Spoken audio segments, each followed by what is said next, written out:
संतुलित जीवन और सफल व्यवसाय के बारे में क्या नज़रिया होता है? आपकी जिज्ञासा है कि संतुलित जीवन और सफल व्यवसाय के बारे में आपका क्या दृष्टिकोण है? मेरा दृष्टिकोण अपेक्षाकृत है। लौकिक अपेक्षा से संतुलित जीवन वो है जिसमें वह हर लौकिक पहलू को संतुलित करके जीव चलता है। यानी शरीर जीवन का सहयोगी साथ है। अपने रहन सहन, खान पान, मर्यादित दिनचर्या से शरीर को निरोग रखना, तो वहीं परिवार भी जीवन में साथ देता है, जो आपके निष्कंटक साधना का कारण बनता है। इसलिए परिवार के साथ भूमिका अनुसार मृदु व्यवहार, एक दूसरे के भावों का ख्याल रखना, एक दूसरे का यथायोग्य सम्मान, मर्यादा एवं समाज भी सुखमय जीवन के साथी हैं। समाज के साथ भी साधर्मी वात्सल्यपूर्ण व्यवहार, और फिर आते हैं अच्छे मित्र। इनकी भी प्रतिकूल वक्त में अहम भूमिका होती है साथ देने की, क्योंकि वक्त का पंछी गगन में स्वतंत्र विचरण करता है।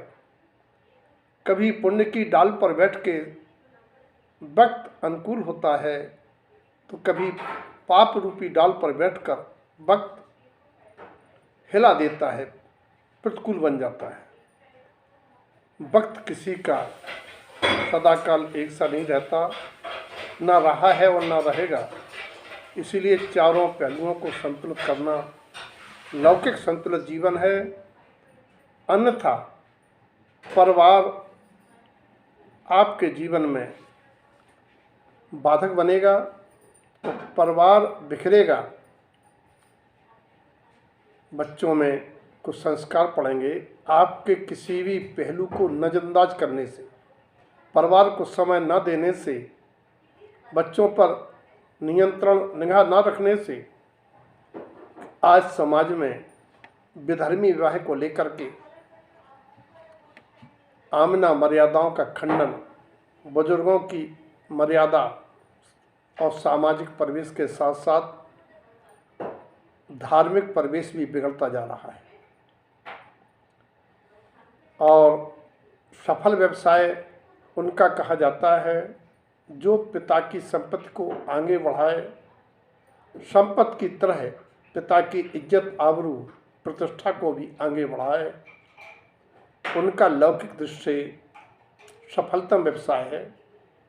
पारलौकिक दृष्टि से देखा जाए तो संतुलित जीवन विद्यार्जन यानी ज्ञानार्जन, धनार्जन, दाम्पत्य सुख यानी पारिवारिक सुख तथा धर्म आराधन को संतुलित बना के चलना, इस संतुलित जीवन, इसी से प्राणी जीवन में निरंतर मोक्ष मार्ग में आगे बढ़ता है। और सफल व्यवसाय का आदर्श तो देखना है तो श्रीमद् राजचंद्र साहब और पंडित बनारसी दास से आदर्श ग्रहण कर सकते हैं। कविवर दयानंद राय जी ने कहा है, उनकी नसीहत याद रखते हुए, जिनका व्यापार उनकी नसीहत के अनुकूल है वे सफलतम व्यवसायी हैं। कई बार कहते हैं, नहीं लहे लक्ष्मी अधिक छलकर, कर्म बंद विशेषता, वह त्याग दूध बिलाओ पीवे, आपदा नहीं देखता। न्याय नीति से धनार्जन, प्रतिष्ठार्जन करते हुए अगर व्यवसाय किया जाए, शाख बनाई जाए, तो वह सफल व्यवसाय कहलाता है।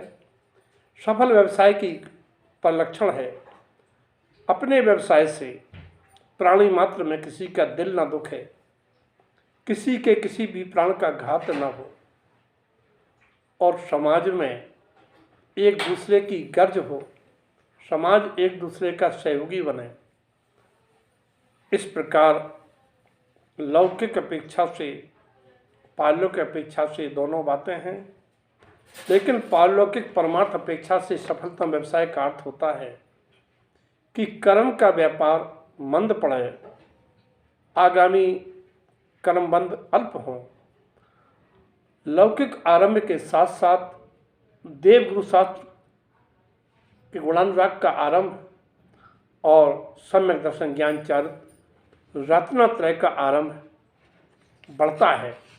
व्यवहारिक आरंभ और धार्मिक आरंभ एक साथ चलता है और उनके जीवन में न्याय नीति बरतती है। श्रावक भूमिका में श्रावक के दायित्वों को निभाते हैं, सफलतम व्यवसायी होते हैं। सभी सफलतम व्यवसायी संतुलित जीवन जी करके लौकिक व्यवस्था कायम करते हुए परमार्थ की ओर बढ़ें, ऐसी मंगल भावना।